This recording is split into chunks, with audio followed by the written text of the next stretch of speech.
Rovigo è seconda in Italia per coltivazione di aglio, dopo Avellino, leader con 590 ettari di estensione nel 2023, segue infatti la provincia polesana con 387 ettari e una quota pari all'11% della coltivazione nazionale.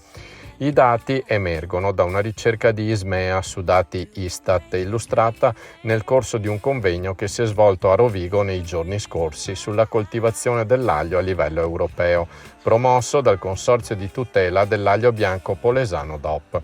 Dati che mostrano l'ottima salute della DOP polesana, che si sta affermando in tutta Italia come prodotto d'eccellenza. Quasi la metà della coltivazione di aglio è DOP, sottolinea Matteo Suriani, componente del Consiglio di amministrazione del Consorzio e rappresentante del settore di Confagricoltura Rovigo, con un'azienda che produce 26 ettari di aglio DOP e 5 delle varietà precoci.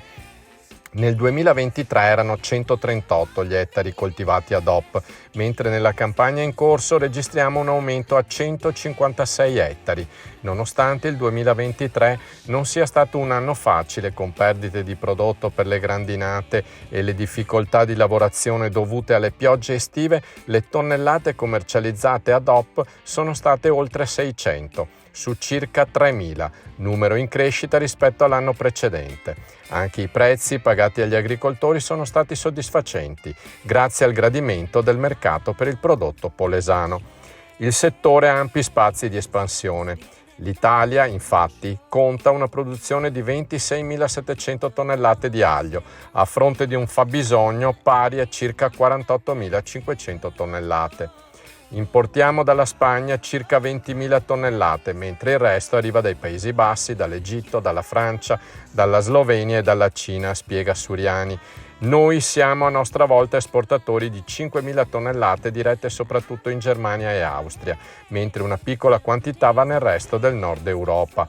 Emerge quindi la necessità di incrementare le produzioni di qualità, non solo degli areali a DOP e IGP, ma anche di altre tipologie di piante di qualità che non hanno ancora il marchio, come l'aglio rosso di Sulmona o il bianco di Piacenza.